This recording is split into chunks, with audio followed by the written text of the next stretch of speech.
જીવનમાં આપણે શ્રેષ્ઠ વસ્તુ જોઈએ.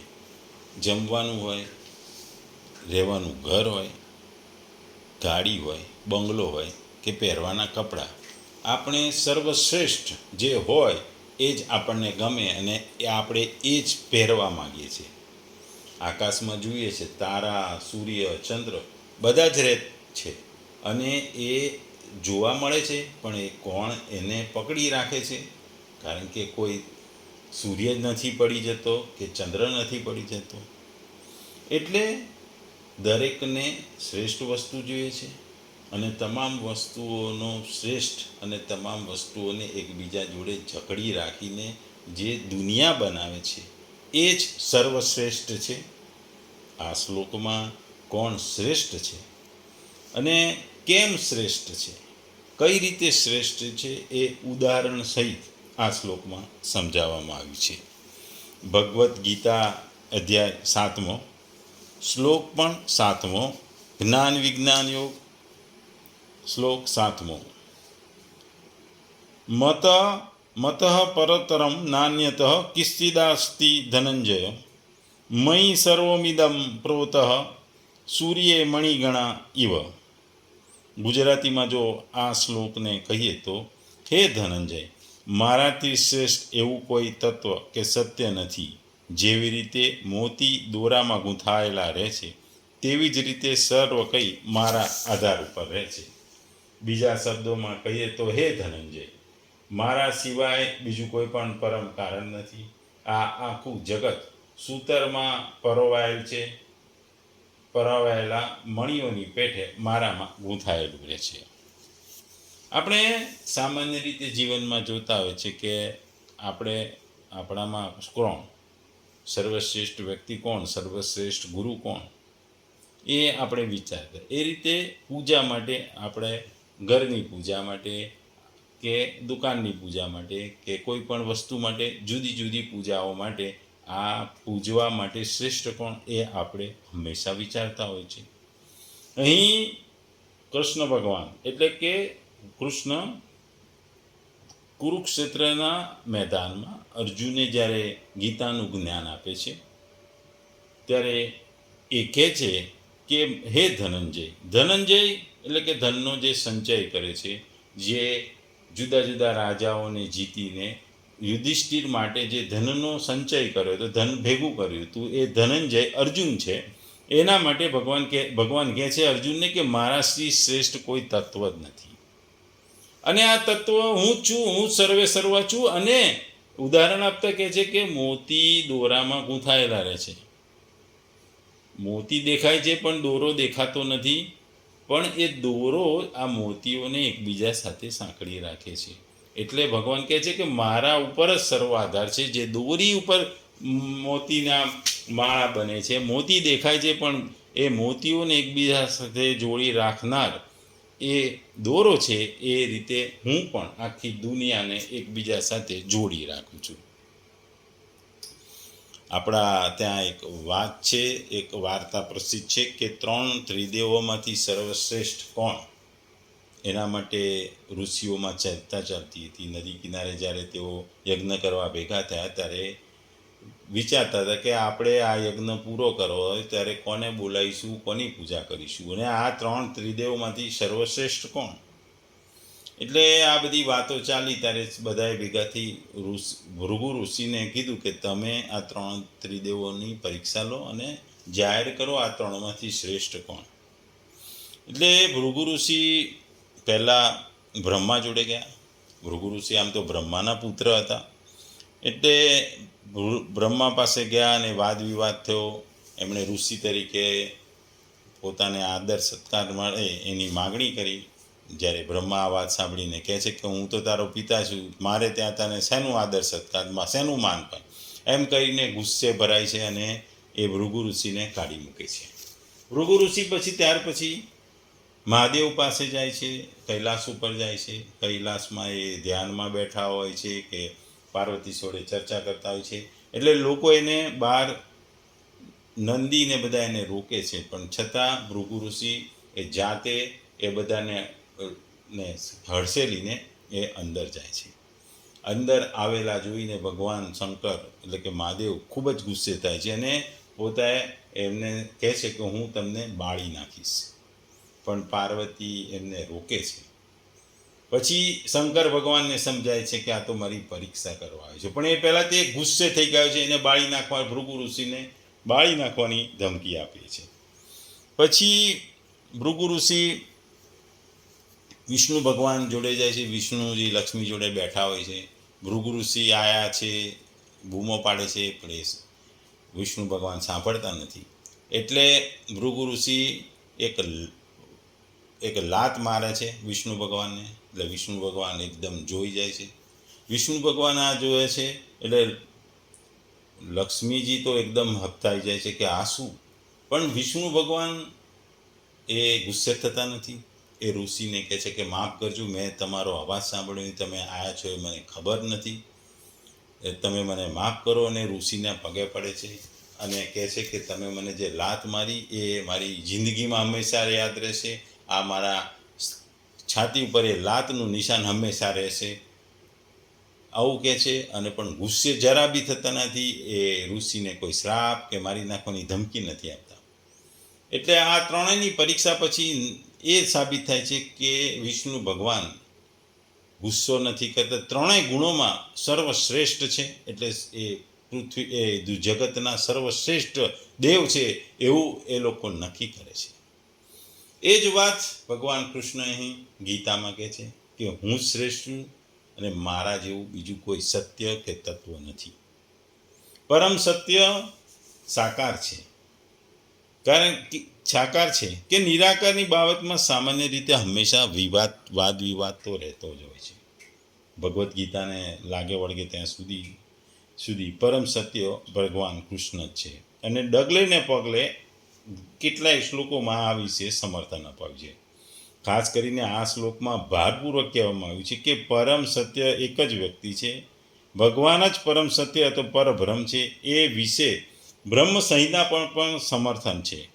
ઈશ્વર પરમ કૃષ્ણ સચ્ચિદાનંદ વિગ્રહ, અર્થાત પરમ સત્ય પૂર્ણ પુરુષોત્તમ ભગવાન કૃષ્ણ છે અને તેઓ આદ્ય ભગવાન, સર્વ આનંદના ભંડાર, ગોવિંદ અને પૂર્ણ આનંદ તથા જ્ઞાનના સનાતન સ્વરૂપ છે. આ બધા જ પ્રમાણે નિર્વિવાદ રૂપે સાબિત કરે છે કે પરમ સત્ય પરમ પુરુષ છે, જે સર્વે કારણોને કારણે પરંતુ નિર્વિશેષવાદી શ્વેતા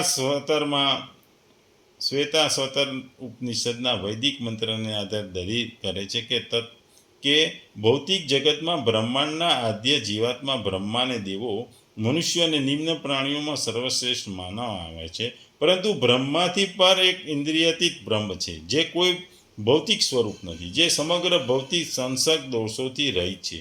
જે મનુષ્ય તેને જાણવા પામે છે તે પણ દિવ્ય થાય છે.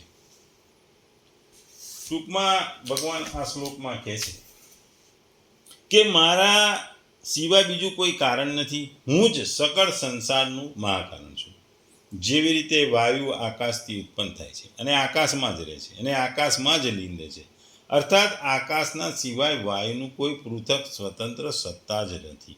એવી જ રીતે સંસાર ભગવાનથી ઉત્પન્ન થાય છે, ભગવાનમાં સ્થિત રહે છે અને ભગવાનમાં જ લીન રહે છે, અર્થાત ભગવાન સિવાય સંસારની કોઈ પૃથક સ્વતંત્ર સત્તા નથી. અહીં પરતરમ કહીને બધા જ મૂળોનું કારણ બતાવવામાં આવ્યું છે. મૂળ કારણથી આગળ કોઈ કારણ નથી, અર્થાત મૂળ કારણના કોઈ ઉત્પાદક નથી.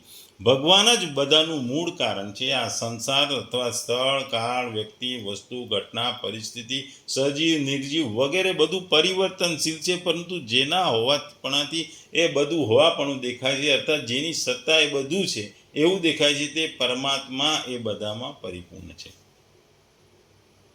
અહીં ભગવાન આગળ આ વસ્તુને સમજાવવા માટે એક ઉદાહરણ આપે છે. ગીતામાં ખાસ કરીને જ્યારે ભગવાને અર્જુનને નામથી બોલાવે છે અને જ્યારે કોઈ વસ્તુનું ઉદાહરણ આપે છે કે કોઈ વસ્તુ ઉદાહરણ તરીકે સમજાવે છે, ત્યારે એ શ્લોકનું ખૂબ જ મહત્ત્વ વધી જાય છે. એ શ્લોક બીજા શ્લોકો કરતાં વિશેષ મહત્ત્વ ધરાવે છે.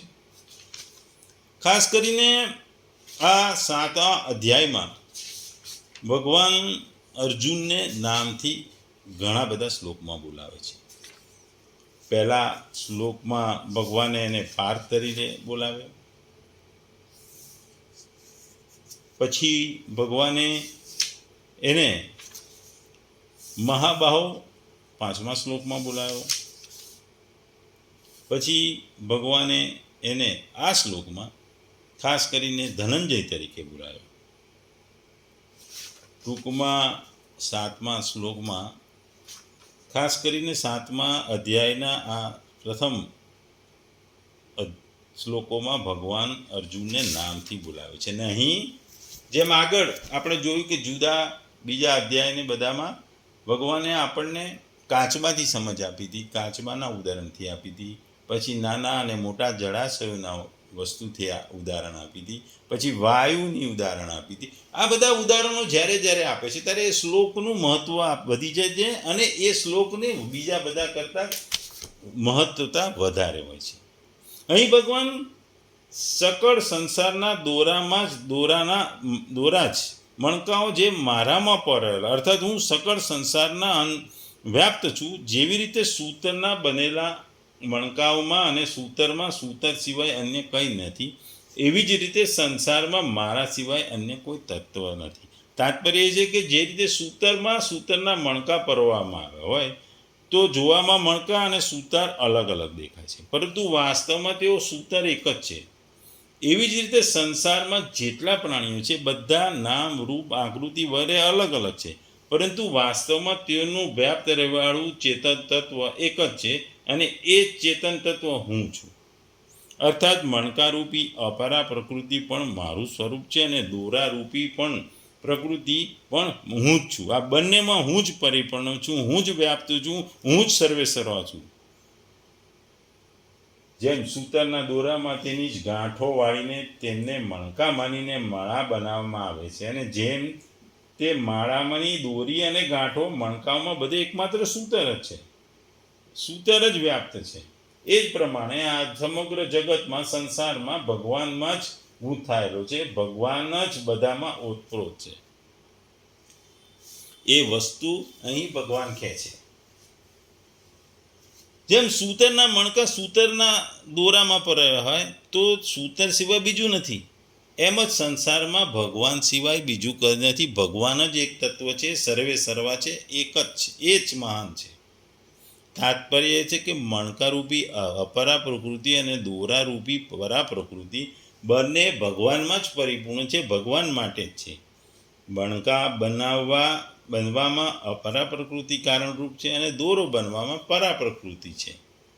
અહીં ભગવાને મણી ગણા એટલે બહુવચન શબ્દ વાપરવાનો છે કે અપરા પ્રકૃતિ એટલે કે સ્થાવર, જંગમ, જલચર, નભચર, 14 ભુવન, 84 લાખ વગેરે અનંત રૂપોમાં ને અનંત સમુદાયોમાં વિભક્ત છે. અપરા અને પરાનો ભેદ અપરા પ્રકૃતિને લીધે છે, કારણ કે અપરાને સત્તા અને મહત્તા આપી તેની સાથે સંબંધ જોડવાને કારણે જીવ છે. તે અપરા પ્રકૃતિ જગતમાં પણ છે અને જીવમાં પણ છે, પરંતુ પરમાત્મામાં પરા પણ નથી ને અપરા નથી, જગત પણ નથી ને જીવ પણ નથી. મતલબ કે નથી દોરો કે નથી મણકો, ફક્ત એક સૂતર માત્ર છે. એ જે રૂ છે એ પ્રમાણે પરા પણ નથી ને અપરા બી નથી, બલકે એક પરમાત્મા એક જ છે. આ જ વાત ભગવાને આગળ 12મા શ્લોક સુધી આ વસ્તુનું વર્ણન કર્યું છે. આ શ્લોકમાં ભગવાને મત પદથી શરૂ કરીને 12મા શ્લોકમાં મત એવ પદો સુધી ભગવાને આ જ વસ્તુ સમજાવી છે કે મારા સિવાય બીજું કંઈ નથી.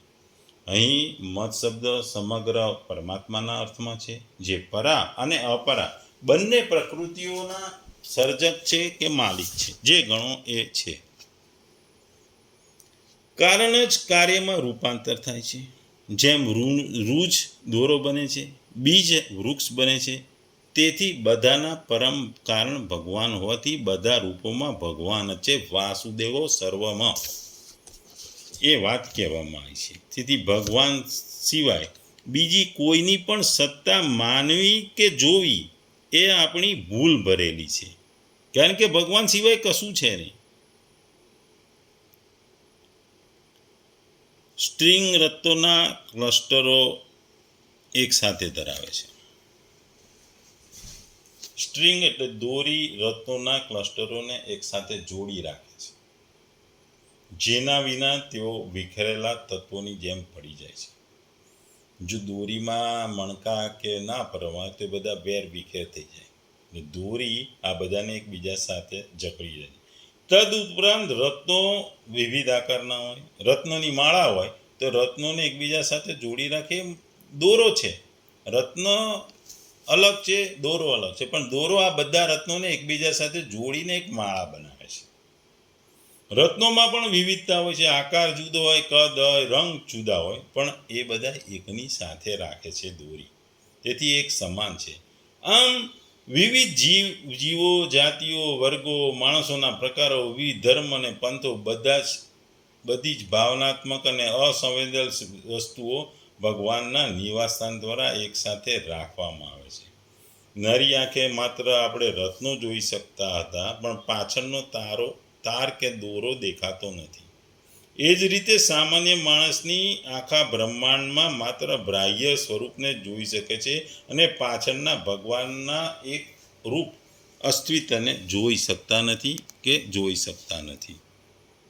કોઈ પણ અંતર્ગત સંગત માનવી રત્નો પાછળની તારની હાજરી સમજી શકે છે. જોકે તે નરી આંખે જોઈ શકતો નથી. તે જમીન ઉપર તારના અસ્તિત્વને નકારવું એ સંપૂર્ણ અજ્ઞાન છે. અનમાણસ દ્વારા સૂર્યના અસ્તિત્વને ઇનકારની જેમ મૂર્ખ વ્યક્તિની આવી ચર્ચામાં કોઈ ખાતરી નથી. તે નરી આંખ નથી, પરંતુ જ્ઞાનની આંખ છે, જે ભગવાનને બ્રહ્માંડની પાછળ શાશ્વત સબસ્ટ્રેટમ એટલે ટકાઉ શક્તિ તરીકે આપણે જોઈ શકીએ છીએ, જે સંવેદાને અસ્પષ્ટની વચ્ચે જુએ છે, નાશવંત વચ્ચે શાશ્વતને જુએ છે, બદલાતાની વચ્ચે પરિવર્તનહીન જુએ છે. તે જ્ઞાની છે. તે જ્ઞાનની આંખ છે. ઉપાધિ એટલે કે શરીરવાન, અસ્પશ્ય પરંતુ સમગ્ર બ્રહ્માંડમાં વ્યાપેલા સર્વગ્ર ભગવાન